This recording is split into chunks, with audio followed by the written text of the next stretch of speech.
Hello and welcome to CrossTalk, where all things are considered. I'm Peter Lavelle.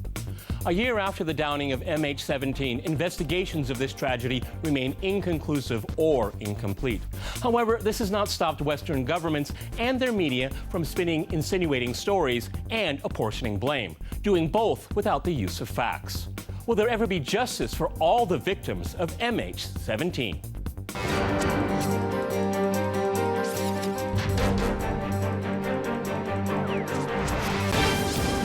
To CrossTalk, the tragedy of MH17, I'm joined by my guest, Ray McGovern in Washington. He is a former CIA analyst and co-founder of Veteran Intelligence Professionals for Sanity.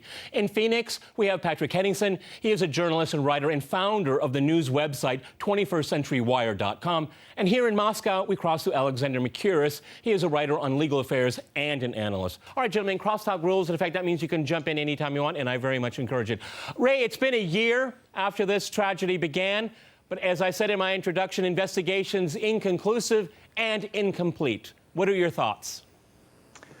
Well, there was a rush to judgment, of course.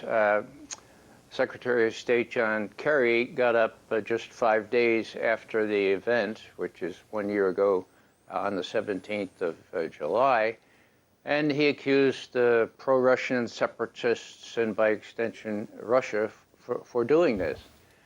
He did not adduce any evidence, however, and the evidence that, such as it was at that time, was public media, social media, the whole business, you know. And so between then and now, 1 whole year, no credible evidence has been adduced to confirm which side or which people were responsible for this terrible event. Instead of finding out who the miscreants are, who these felons are, who killed 298 people, it's become a matter of a propaganda war between Washington and Russia and the pro-Russian separatists, so-called, which are really anti-coup federalists. Okay, Alexander, I remember days after the tragedy, after the downing of the plane, that there was the Russian side gave an intelligence briefing that was open to the public. I watched it myself. I must say the English translation could have been better, but it was fact-driven. But the United States and its allies have never, ever done the same, meaning providing the public with forensic evidence of what was happening in that airspace. Why hasn't, in your opinion, why hasn't the U.S. government been more forthcoming when it comes to forensic evidence related to this tragedy? Well, we don't know the answer to that, but the concern must be that the forensic evidence that they have doesn't conform with the story that they gave, which Ray McGovern talked about, with Mr. Kerry going out within 5 days and pointing the finger at the pro-Russian separatists, as they're called. And one would expect that if they had conclusive evidence, or even inconclusive evidence, but compelling evidence that pointed towards these pro-Russian separatists, they would have produced it. Instead, what we've had are lots of stories, rumors pointing at social media sites, gossip, rather than hard evidence, which we know does exist because there were certainly US satellites there, and it's very strange that the Russians have produced information and have challenged the Americans to produce theirs, and the Americans haven't done so. You know, Patrick, anytime there is a plane accident, and if it's for pilot error or mechanical error, for whatever reason, there is an intense investigation. There are black boxes, colloquially speaking, black boxes. None of this has been brought to light here. Now, I know that you're working on a very extensive piece here when looking at the different smoking guns, as you call them here. But, you know, this is an anomalous situation. I've never, ever heard of governments referring to Twitter or Facebook or YouTube to justify their opinion about some tragic event like MH17. This is a very different story than other tragedies that we've come across. Sure. In the 21st century, who needs evidence when you've got social media? You know, whether it's Jeffrey Pyatt tweeting out Google Earth images, or whether it's John Kerry making these sweeping claims, or Marie Harf making these sweeping hyperboles or denial statements. What you have to understand is MH17 is not a plane crash. as such. It's not a plane crash event. This is a theatrical event that has been absolutely staged, managed in the public sphere from a media, a PR, or a State Department point of view from the beginning. And if you look at the headlines, the media outlets that are more or less in partnership with government, like News Corporation, the headlines read like from Vlad to worse, or Putin's missiles, or Putin's victims. That's what came out in the immediate aftermath of this tragedy. And that basically framed the story the way that the West, or mainly we're talking about Washington, NATO allied countries, this is the way they wanted to frame it. So the job's been done already. The job was done last July. They have no case. They have no really hard case against the Russian separatists or pro-Russian rebels or Moscow. Let me jump in here, Patrick. So what you're saying here, it doesn't really matter what case they have because the opinion has already been made up. This is what you're saying, yes? That's absolutely correct. That was the goal of this exercise from the beginning. Now, when we look at the evidence, and we can talk about this a little further in the show, but the evidence shows that there's a lot of things that have been completely overlooked here. One of which is Malaysian Airlines itself confirmed that in the immediate aftermath of the crash that their plane was diverted by either Eurocontrol or Kiev air traffic control 200 miles north of its intended route, which is L980. This is a very busy traffic route from Europe to Southeast Asia. This plane was diverted supposedly because of weather, we're told, 200 miles north above a war zone. So, and now the Dutch Safety Board has come out this week blaming Malaysian Airlines for being sloppy and not taking safety into consideration. They haven't done enough to keep this plane away from a war zone. Well, it's been diverted. Where are the tapes from the air traffic controllers? They've been confiscated by the SBU. So that's a cover-up in the making as well. There's a lot of these anomalies here. Ray, do you have, is it your opinion they don't want this to ever be solved? It's always going to be a mystery because, one has to wonder, and I'm not an expert in these things, and too many people in Western media talk as if they are experts. After a year, is the evidence still untampered? Can you still use it? Or has it just been tucked away? And because the American ambassador to Russia said over the weekend, the past, is that we know who did it, but we're not going to tell you who did, and we're not going to give you evidence. I mean, what kind of talk is that from an American ambassador to Russia on something that's so important? Well, it's, trust me, we're Americans, and we know what we're saying is true. It's the same as Kerry. It's very unusual for a Russian premier or party first secretary or president to call anyone a liar.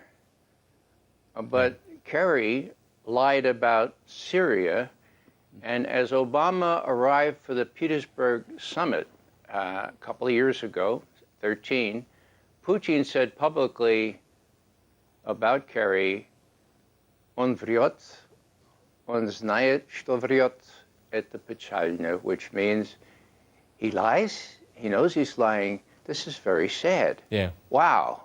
Well, when you fast forward to just a few days, actually it was the 20th, so 3 days after the shoot down of this plane, Kerry gets up there on all the Sunday TV programs. Yep. and not alleges, accuses the Russians of doing this. So what kind of credibility does he have? With respect to the evidence, I do know something about intelligence collection and evidence. There is certainly certain knowledge on the part of the United States as to what happened. Now, the reason that they don't adduce any of this evidence, I have to conclude, is because it doesn't support what Secretary Kerry said 3 days after the thing. So my former colleagues in CIA are really between a rock and a hard place, because if they were to say what they know, and they know considerable, well, you know, your mind gets focused when if you speak truth, you lose your job. And that's the point of this whole thing. There are people who know what's going on. If they don't step out like Edward Snowden and do a good whistleblowing, we'll never know. But I have confidence that we will know. It would just take a little bit more time. Okay, Alexander, Ray brings up a very interesting point here because, if the narrative that we've been fed from Western media and governments about MH17 isn't true, then it could create a cascade effect that much of or everything we've been told about what's happened in Ukraine since the coup on February 22nd, last year, is tampered with, corrupt, or even one big lie. I mean, this is one of the reasons why they hang on to this story, because it's an emotive story, and as Patrick pointed out, it has really nothing to do with facts. It's about how you look at the world and who you want to blame. Go ahead, Alexander. That's exactly right, and of course that's the problem with the investigations that are underway at the moment, because so much credibility now is invested in a particular narrative. Having investigations contradict that narrative is going to damage some very powerful people's credibility. And that has to make one worry about the objectivity of the investigations, which is why one should never, in these kind of situations, come out 5 days after an incident, a complicated incident of this sort, and actually point a finger and say who is responsible before the facts have come in and the investigations have been done. I agree, by the way, with Ray McGovern. One day we will know the truth about this. And I agree with you also. If the truth is different from the narrative, which it could be, then it will most definitely have a cascade effect. And we will see that the whole story of the Ukrainian conflict will break down. And that's not, unfortunately, the first time we've seen that happen. People whose memories go back all the way to the 1960s, remember how people then used to speak about a credibility gap in which nothing that was said any longer was believed because it was proved to be untrue. And I'm afraid we could see something similar happening now. Okay, gentlemen, I'm going to jump in here. We're going to go to a short break, and after that short break, we'll continue our discussion on MH17. Stay with RT.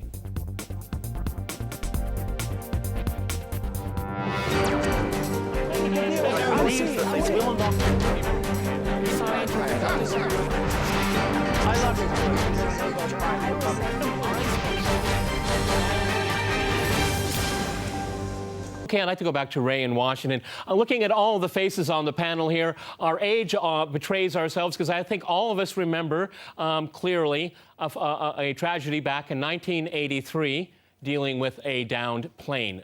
Ray, I think you know where I'm going with this. Go ahead and jump in. Well, sometimes it helps to have hair this color, Peter.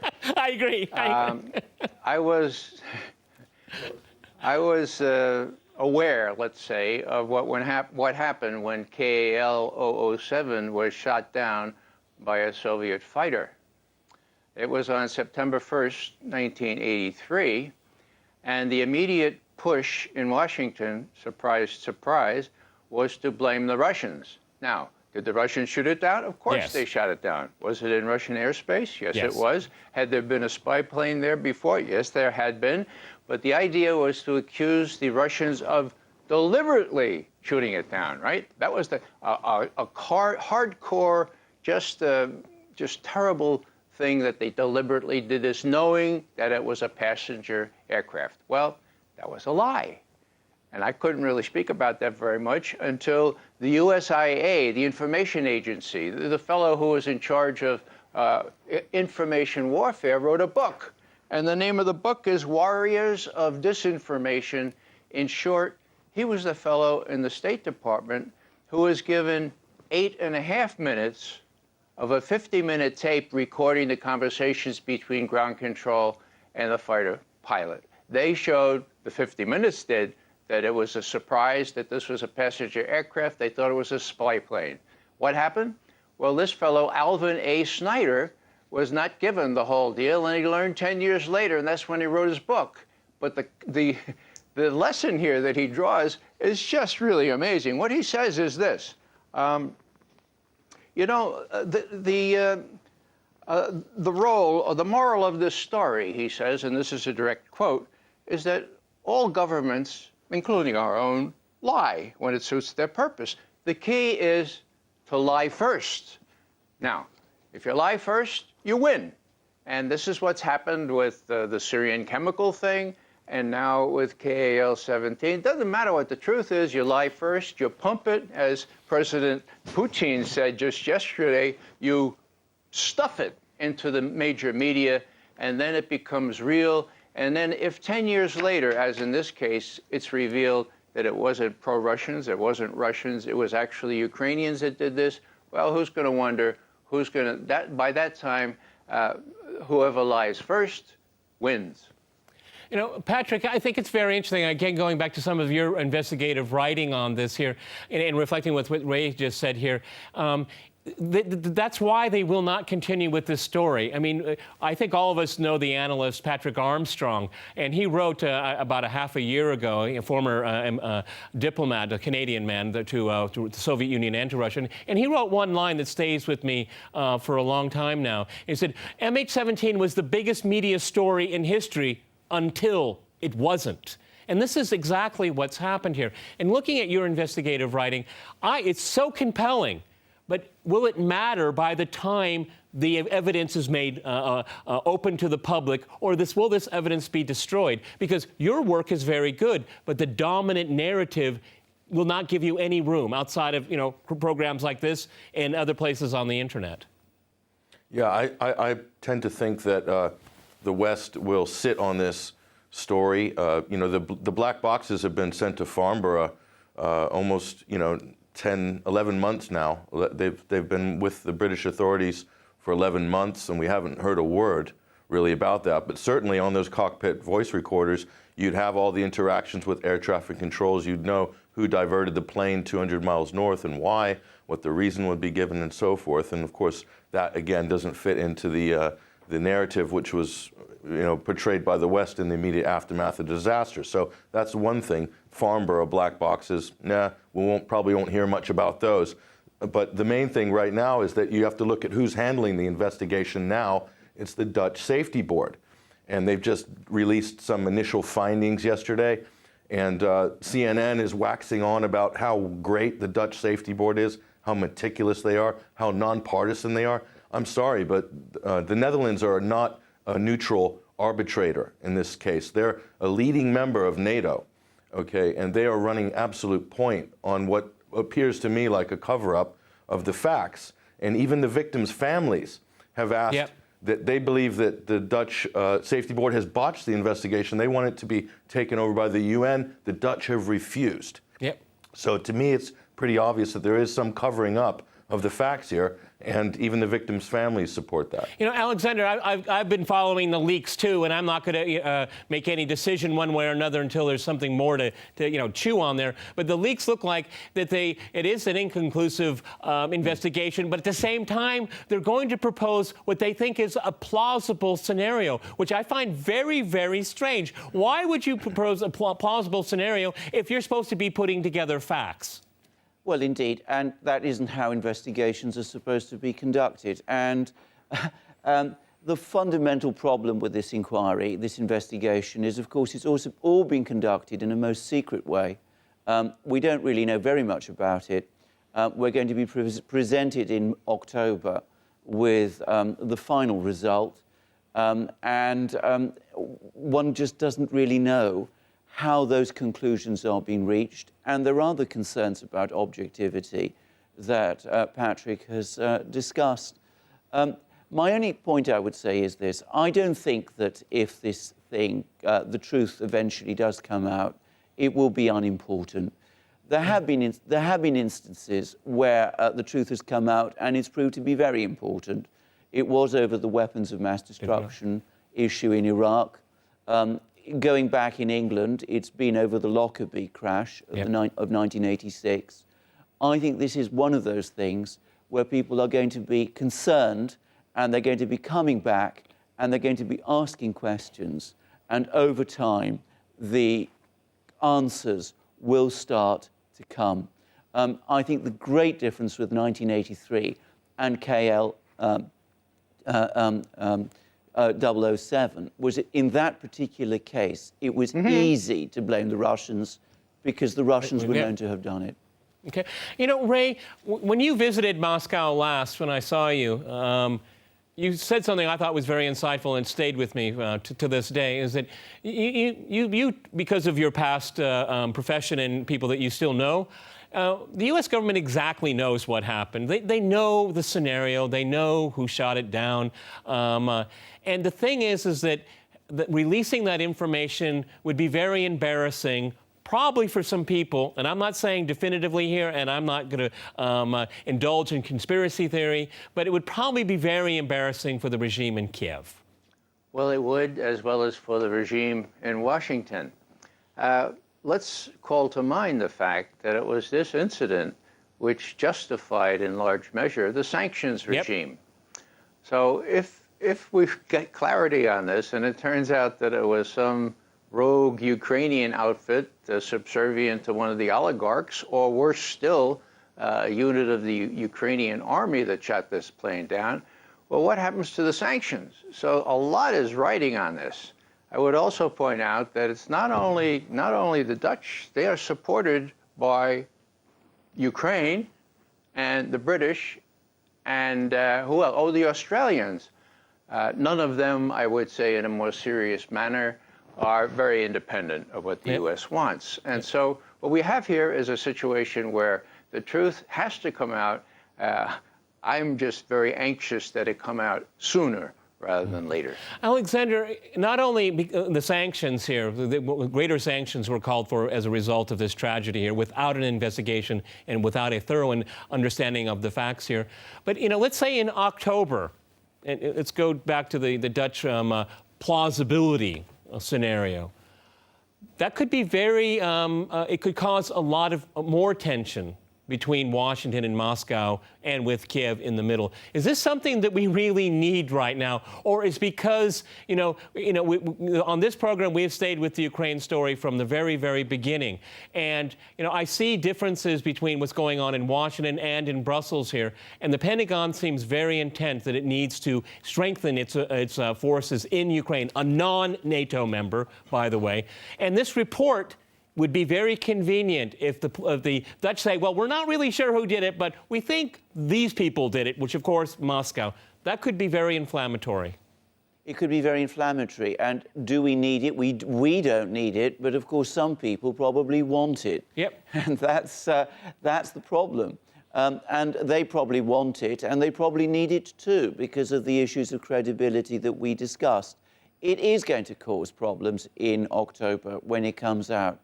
The one thing I would say is that, of course, we've now moved on a lot in Ukraine since July 2014. And I think by October, the disillusionment that there already is about the whole Ukrainian conflict in the West amongst a lot of people, including amongst an awful lot of influential people, will have grown even more. And it will probably be more difficult to stir up this whole thing on the basis of that report than it was in July 2014. Okay, let me jump to Ray. Do you want to reflect upon that? We got 30 seconds left here. I mean, will this be a stick that some people in Washington still want to use to inflame relations or worsen relations with Moscow and Washington, or do you think there's going to be a different direction? It all depends on how much the West European and East European countries are still vassals of the United States. If it comes out, if the U.S. shares by some miracle the empirical evidence that it has and admits that either it doesn't know for sure or that it could have been the Ukraine, then that would be very, very big. And people like Merkel and Hollande and the others would have to say, well, wait a second now, how about those sanctions? And that would be very, very big. So let's hope that the truth does come out. Okay, well, let's hope. That's all we have left sometimes. Many thanks to my guests in Washington, Phoenix, and here in Moscow. And thanks to our viewers for watching us here at RT. See you next time. And remember, CrossTalk rules.